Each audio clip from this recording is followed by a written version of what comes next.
Hola, buenas tardes. Estamos aquí en el Bar Cristal. Hoy es una tarde importante porque vamos a tocar un tema que es muy serio, muy especialista y un tema que no puedes hablar solo de boca o de corazón, sino hay que conocer los números que solo puede hacer un ingeniero como Juancho, que hoy ha venido con nosotros. Pero antes de todo, quiero dar las gracias al Bar Cristal que nos cede este espacio y a Jubimar, que después nos hará un pequeño aperitivo, que es nuestro patrocinador. También quiero acordarme de que mañana es un día también muy importante, es el Día de la Mujer. Y con ello quiero felicitar a mi madre, a mi esposa, a mi hija, a la meva nora y a mis dos nietas.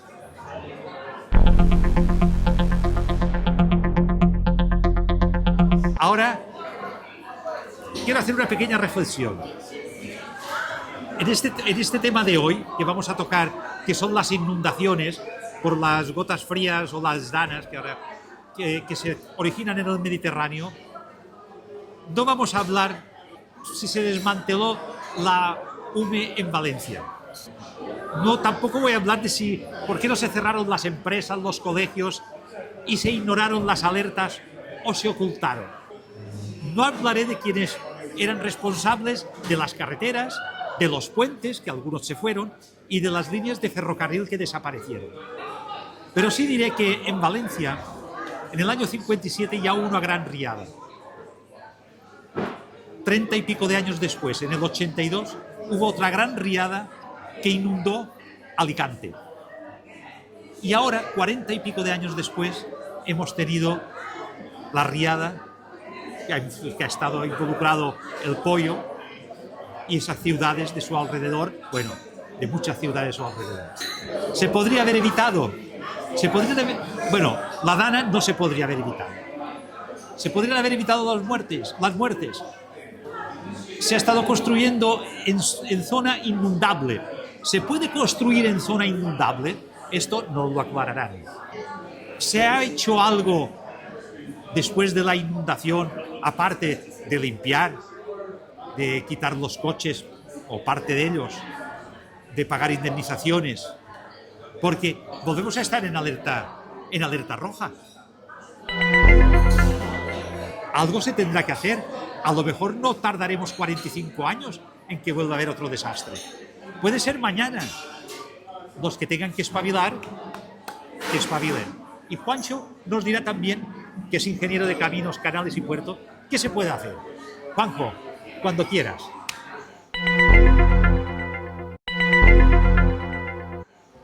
Bueno, empiezo. He titulado a esta charla de amigos 29 de octubre, la Dana. Y lo he separado en tres apartados. El primero sería un capítulo de conceptos previos para que nos hagamos una idea de lo que estamos hablando, de las magnitudes y algún concepto. Cuando llueve, a efectos hidrológicos, el suelo se divide en cuencas. ¿Qué es una cuenca? Una cuenca es el lugar donde todas las gotas que caen en la cuenca van a un mismo sitio.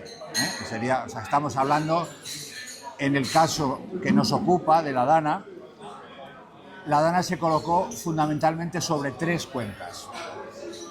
La cuenca del Turia, es un afluente del Júcar, la cuenca del Turia, la cuenca del río Magro y la cuenca de la Rambla del Pollo. Se colocó encima y vamos a hablar de esas tres cuencas.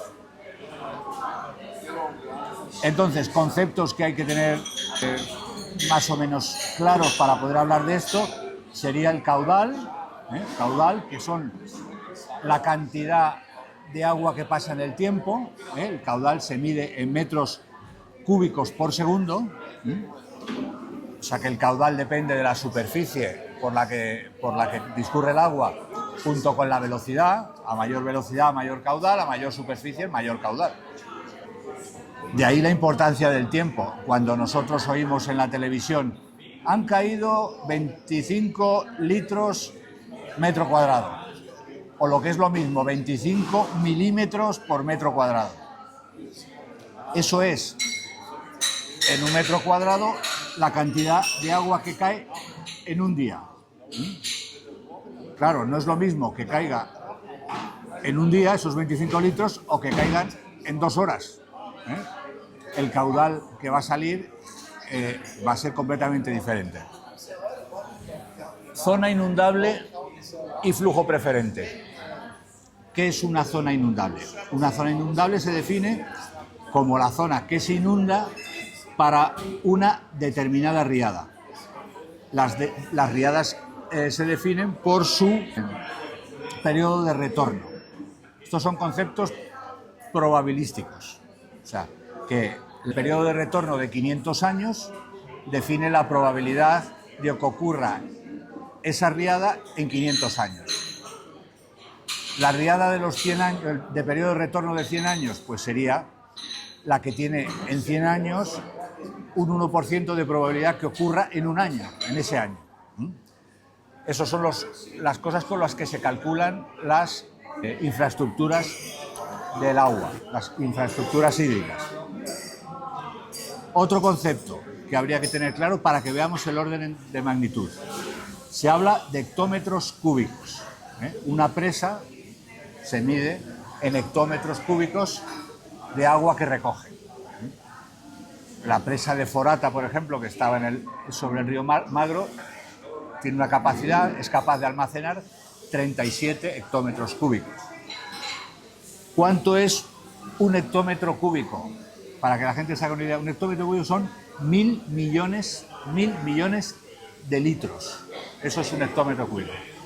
Que para que nos hagamos una idea es aproximadamente el agua que consume Inca en un año. Un Inca, y para que os hagáis una idea también de las magnitudes, en la dana del 29 de octubre se calcula, no son cosas exactas, pero se calcula que cayeron en un día, en ese día, el 29, cayeron 300 hectómetros cúbicos de agua. O sea, el agua que necesita Inca, 300 años. La gestión del agua es una gestión que está encomendada a los ingenieros de caminos, canales y puertos. Son los competentes en este tema, porque pensar que en nuestro país, por ejemplo, el 75% de la superficie es o desértica o puede llegar a ser desértica. Entonces ahí lo que tenemos que hacer los ingenieros es llevar el agua. Hay otra parte en que es al revés, que hay exceso de agua y hay que llevarla a las zonas desérticas. Y por otro lado, las zonas, fundamentalmente las cuencas del Mediterráneo, que ocurren estos fenómenos, pues hay que protegerlas de estos tales. Otro tema sería las previsiones meteorológicas. Las previsiones meteorológicas son lo que son modelos matemáticos cada vez mejores, se van mejorando, ya son bastante exactos, pero bueno, todavía le queda mucho recorrido, modelos matemáticos que nos predicen el tiempo. Y una última cosa que os quería decir.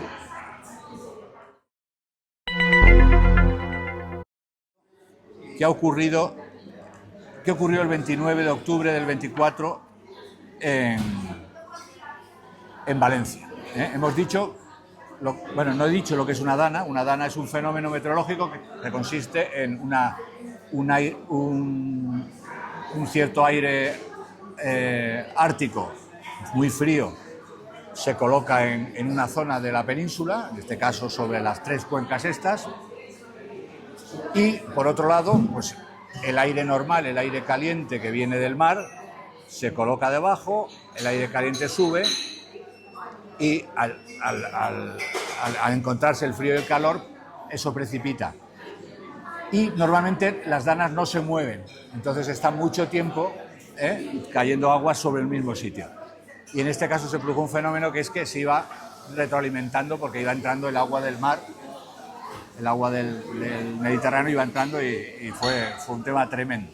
Entonces hemos dicho que la dana esta se situó sobre el río Turia, la cuenca del río Turia, la cuenca del río Magro, que como su nombre indica es un río magro, que normalmente lleva muy poca agua, y sobre la rambla del Pollo, que es otra cuenca, una cuenca más pequeña.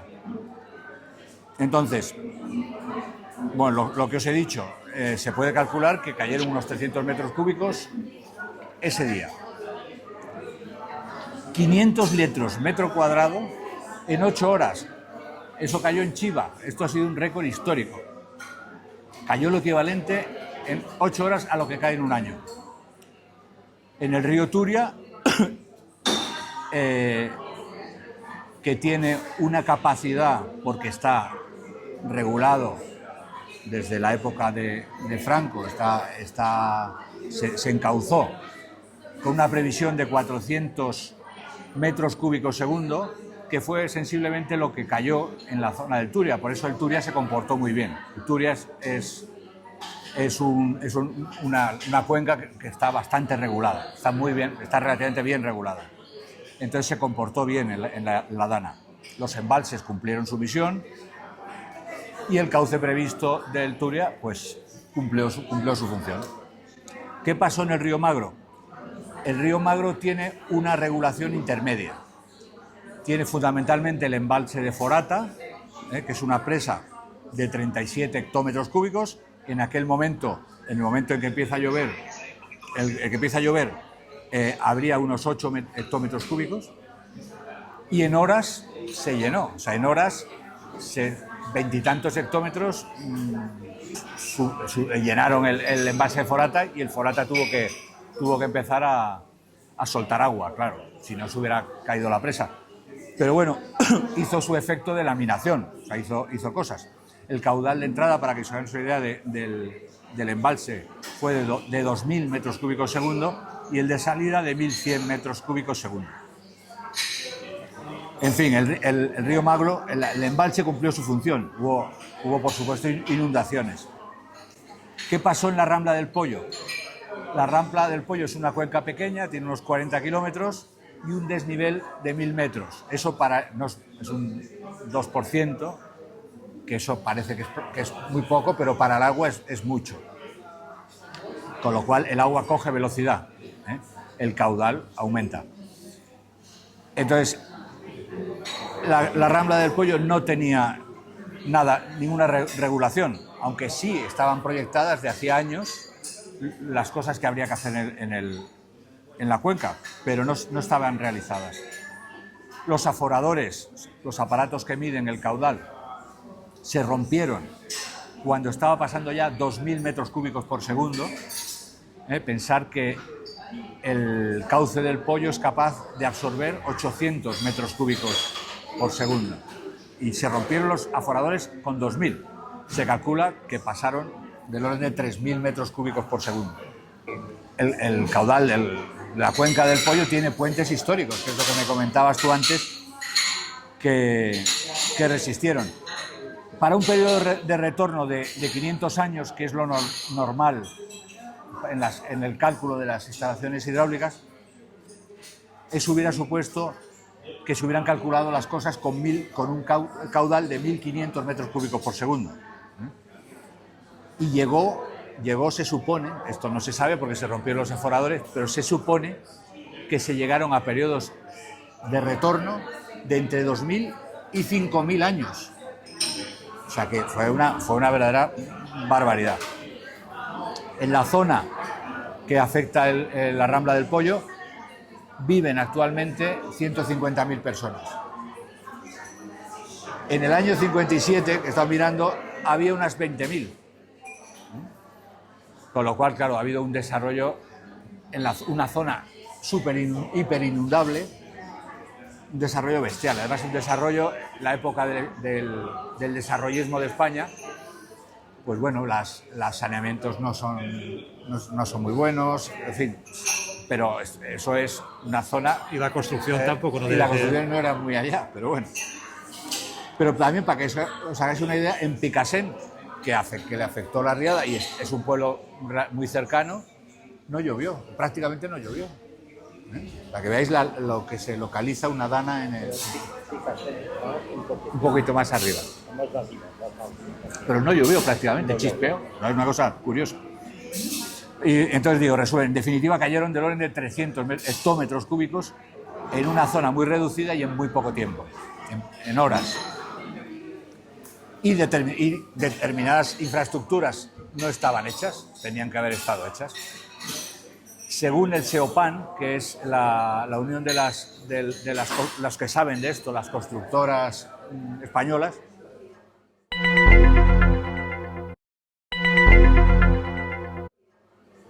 habría que gastarse unos 5.000 millones en las distintas cuencas para dejarlas bien, en las distintas cuencas del Mediterráneo. Tampoco es una cantidad muy escandalosa, 5.000 millones. ¿Y qué ha costado? Claro, ¿qué va a costar la dana?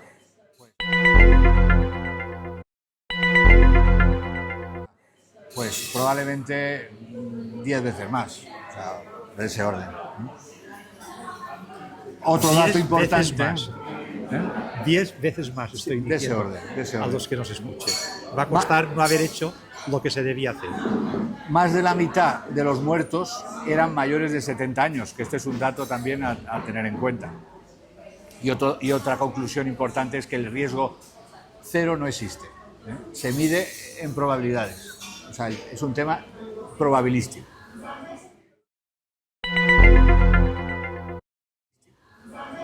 Bueno, esto sería la segunda parte, y la tercera parte, antes de las conclusiones, la he titulado ¿Qué hacer? La gestión del riesgo en inundaciones. Hay una directiva del 2007 de la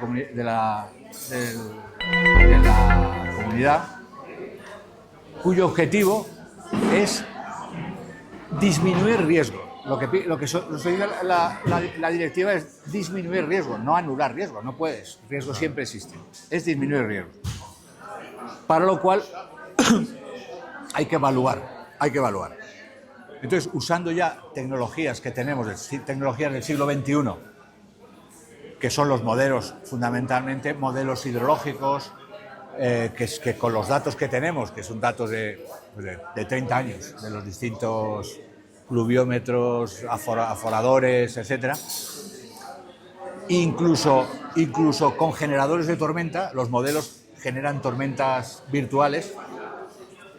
Esa es la tecnología actual para todo el tema de desarrollo hidrológico. Entonces tenemos que medir la frecuencia en la que se produce, que es una función del caudal, y la magnitud del fenómeno. Con esos dos conceptos, con esos dos modelos, llegamos a un modelo que te da la peligrosidad. Este modelo se usó en la Rambla del Pollo en el 2006. Luego no es de ahora. Y han tenido tiempo hasta el 2024 de haberse ido tomando algunas medidas. Pero ahora ya verás. Está en presupuestado. Os cuento, porque ahora os vais a dar cuenta. Dice, con todo esto se hacen mapas de peligrosidad, mapas de calor, más rojo donde es más peligroso, ¿no? Mapas de peligrosidad. Entonces, esto se une. Hay que introducir otra variable para disminuir el riesgo, hay que meter otra variable que cruzamos con la peligrosidad, que sería la vulnerabilidad. Las distintas zonas son distintamente vulnerables, según los coches que haya, la persona, las casas, las industrias. Entonces, cruzando la peligrosidad con la vulnerabilidad, obtenemos lo que se llama las densidades de riesgo, que se mide en euros metro cuadrado año. Al final, estos modelos hay que pasarlos a euros. Todo es a base. Influyen los seguros, en fin, una serie de cosas. Entonces, con eso tenemos realmente ya lo que serían las zonas de riesgo. Alto riesgo, menos riesgo, tal. Los técnicos ya eran conscientes, lo he sacado de una frase de un técnico muy importante, dice, éramos conscientes de que la zona de la que hablamos era de alto riesgo. Claro, la zona en color rojo, rojo, rojo. Entonces, con esas zonas de riesgo, los políticos o los políticos técnicos tienen que tomar las decisiones sobre las actuaciones a cometer. Entonces, ¿qué hacer? ¿Qué hacer? Tenemos, por un lado, las actuaciones que llaman naturales, la renaturalización, si es posible. O sea, tú tienes una zona no densa de personas, en una zona tal, pues puedes hacer corredores verdes, zonas de sacrificio. Cuando venga el agua la llevaré a esa zona que es una laguna y una zona inundable. No sé, imaginaros aquí en Mallorca, pues la zona de Sant Jordi, si no hubiera gente. O sea, el agua la manda a Sant Jordi. Encauzamientos, balsas de laminación, cada vez actuaciones más, lo que llaman más dura, porque esto es un tema que interviene mucho en la ideología. Si os fijáis, a lo que son presas, colectores, les llaman actuaciones duras. Yo no le llamaría actuaciones duras, yo le llamaría actuaciones clásicas, actuaciones que salvan vidas. Fundamentales, o sea que imprescindibles. Imprescindibles, exacto. Los ingenieros nos gustan, nos gustan las dos, las naturales, las renaturalizadas y también las clásicas, las que salvan vidas. El cálculo en el pollo en el 2006, con estos modelos, salía que habría que hacer una inversión de 147 millones de euros y que la efectividad sería de 11 millones de euros cada año. O sea que era muy eficiente, la actuación era muy eficiente. ¿Y se sabe por qué no se ha hecho? Bueno, estos son ¿por qué? A ver, decisiones políticas. Es que estos datos son demoledores. Bueno, el político con recursos escasos tiene que tomar decisiones. Pero entonces, aquí toma decisiones la comunidad y el gobierno. En este caso el competente era el gobierno. ¿Y los ayuntamientos qué podrían gritar? El ayuntamiento insta a las... yo aquí conocemos casos pues de que la gente del ayuntamiento va y dice queremos, necesitamos, y mueve. Claro. Por otro lado, no quería dejar de decir que las infraestructuras que llamamos duras tienen un peligro, que es la sensación de seguridad. Te da seguridad. Y la seguridad, el riesgo cero no existe. Eso hay que tener cierto cuidado. Y bueno, para resumir y no aburriros más, he traído aquí una serie que repartiremos, una serie de recomendaciones que sacó el Colegio de Caminos justo al mes de producirse la dana. Ahora lo repartiremos. Y como resumen, yo diría que las infraestructuras salvan vidas.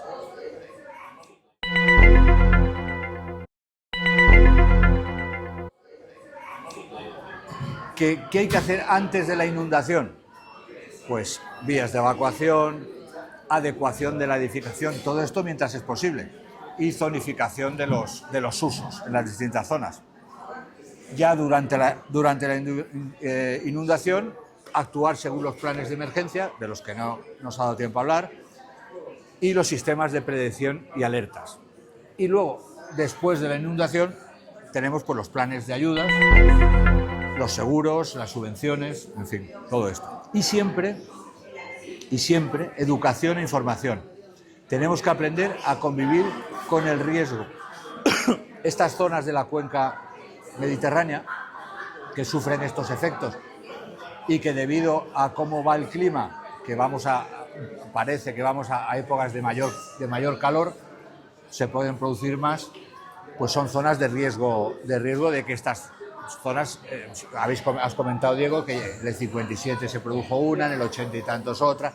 O sea, que a lo largo de la vida de una persona de esta zona es probable que le pillen 2 o 3 efectos, quizá no tan grandes longevo. Como esta. Y le ha cogido cuando era muy joven la primera, posiblemente. Posiblemente le ocurra. Creo que hubo un caso o varios casos que se comentaba que habían vivido las tres, claro.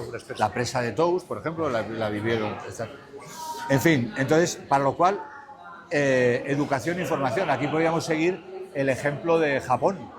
Japón es una zona de altísimo riesgo de terremotos y bueno, no oímos hablar de una cantidad de muertos tremendos. ¿Por qué? Porque la gente sabe lo que tiene que hacer cuando hay un terremoto, las alertas funcionan fenomenal y todo lo que es la infraestructura, los edificios están Pero es que pensados para terremotos. vemos que en Japón, por ejemplo, en los colegios ya educan a los Educan, niños. claro. En el Japón les educan y les dicen, si veis que hay un terremoto, os tenéis que poner debajo de una mesa, porque claro, se pueden desprender cascotes del techo, les caerían encima, si hay la mesa, les protegerá. Si se hunde el edificio, mala suerte. Pero al menos estos cascotes, cosas, les dicen si tienen que coger ascensores o no, si tienen que ir por escaleras o no, si tienen que Los qué es todo lo que tienen los que hacer. edificios están pensados para poderse Para que- mover. Exacto, que tengan. tengan cierto Después las movimiento, cimentaciones también llevan unos funchos, o sea Claro, que, sí, que están- cogen los están no, previstos. no patina un pilar y se viene Claro. el edificio abajo. Sí, Todas hay- esas son hay- normativas. Pues aquí en esto, los niños habría que educarles en eso, en cómo funcionan los sistemas de alarma, qué tienen que hacer cuando les pille una riada, pues supongo que no meterse en garajes. Sobre una todo serie de cosas subterráneos. Subterráneos, claro. Ir a zonas altas, en fin, no sé. Otra no- cosa que me ha preocupado mucho es que en las plantas bajas tenemos el problema de que si no se ponen verjas, pues a veces no estás protegido porque te pueden entrar muy fácilmente. Y eso de las verjas fue una de las causas que muchas personas quedaran un poco atrapadas dentro de sus hogares, porque les empezó a entrar agua por la puerta, había ya 1,5 metros de agua por la calle, se fueron hacia atrás, se llenó la casa y no pudieron Claro, salir por detrás. Claro, claro. Eso también es un peligro. A lo mejor se tendría que pensar que esas plantas bajas tuvieran una escalera de emergencia para poder salir a una azotea. Lo primero deberían ser Avisados. las alarmas, o sea, avisado con un tiempo, porque esto no se produce una cuenca, es una zona relativamente grande. Cuando saltaron las alarmas, había gente ya subida a los árboles, Claro. y cogidas a una marquesina o cogida en lo alto de un coche o rescatadas por un helicóptero. Claro, sí, se está hablando de zonas que se inundaron 2 y 3 metros. Claro, eso son verdaderamente. Y luego hay otro efecto del que no he hablado, que es todo lo que es la limpieza de cauces, el arrastre de esto, el fenómeno tsunami. El fenómeno que, bueno, no es el más importante, pero algo probablemente hizo. Pero lo que tú has dicho es verdad, por eso, efectivamente, más de la mitad de la gente que murió tenía más de 70 años. Eran Por lo cual, trabajadores de hace 40, 50 años de aquella zona que se hicieron su casita y ahora después les habían puesto verjas, porque claro, hace 60 años en las casas, o 70, yo me acuerdo en mi casa en Santa Catalina, pues la puerta de abajo estaba abierta, la de arriba también. Sí. O sea, hoy en día pues has de cerrar y has de poner verjas. Pero claro, esto después es un peligro. Sí. Y si no creas una normativa que dice, bueno, pues vamos a ayudar a la gente de que se haga una escalera para poder salir a la terraza, poder allá, pues en una zona de esta. Pero bueno, yo sí quiero dejar constancia es que esto es una riada Ha sido absolutamente excepcional. Es absolutamente excepcional. Bueno, vamos a hacer un paréntesis, un aplauso, porque ha sido muy vamos, nos hemos enterado muy bien y yo pienso que ya ahora tenemos muchas menos dudas. Muy bien. ¿Qué tal? Buenas tardes. Yo desde luego estoy convencido que hay gente muy bien preparada para poder saber los riesgos pertinentes en la mayoría de situaciones, teniendo tantas cosas positivas para prevenir, según qué caso. ¿Por qué razón llegamos a estos extremos de que haya estas desgracias? Hay algunas que son inevitables, completamente de acuerdo, pero hay muchas que no son tan graves que se pueden evitar. Tú has dicho muy bien que tenemos experiencia, no solo experiencia, sino tenemos muchos medios tecnológicos para ver los riesgos que hay en todos sitios, etc. ¿Por qué no se...? Esto es un tema complejo. ¿Por qué no se evitan? Bueno, porque los medios son limitados. O sea, teóricamente nosotros no tenemos un dinero infinito para gastar, entonces hay que gastar priorizando de más importante a menos, de mayor riesgo a menos riesgo. Entonces, aparte de las fechorías políticas que todos conocemos, el por qué no se actúa en determinados casos, por ejemplo, estoy pensando en Sant Llorenç, aquí en esto, se podría haber evitado lo de Sant Llorenç perfectamente, si se hubiera encauzado el este, pero claro, dices, los políticos podían prever que iba a pasar eso en Sant Llorenç, tal, o había otras prioridades. Esto es un tema de prioridades y bueno, y son decisiones que se tienen que tomar conjuntamente técnicos y políticos. Y en muchos casos, entre comillas, la desgracia es inevitable. Por ejemplo, el caso de la Dana de Valencia, una riada con un periodo de retorno de 5.000 años, eso no se puede prever, se puede minimizar. De hecho, si se hubieran hecho las obras previstas en el Pollo, pues, y las alertas hubieran funcionado bien, la gente hubiera estado educada desde joven y hubieran sabido qué hacer en ese momento, pues hubieran evitado muchísimas muertes. Pero ese es fundamentalmente el porqué, porque no se puede atender todo, creo yo, fundamentalmente. ¿Claro?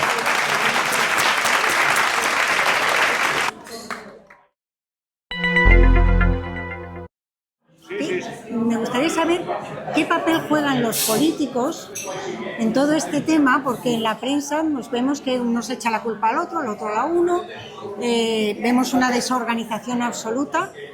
¿Cómo podríamos hacer para que en un futuro, si vuelva a ocurrir, que haya una organización, una jerarquía? Pues tú te encargas de esto y yo de lo otro. Efectivamente. A mí, mi sensación, esto es una cosa ya personal, no he profundizado técnicamente en ello. Aquí fallaron todos. Gobierno central, autonomía y incluso la gente falló, desgraciadamente. Entonces se tiran en un momento como esto de desgracia, pues la gente se tira los trastos a la cabeza, desgraciadamente. Pero ¿qué habría que hacer? Pues lo que hemos estado hablando. O sea, tener protocolos muy claros y que funcionen.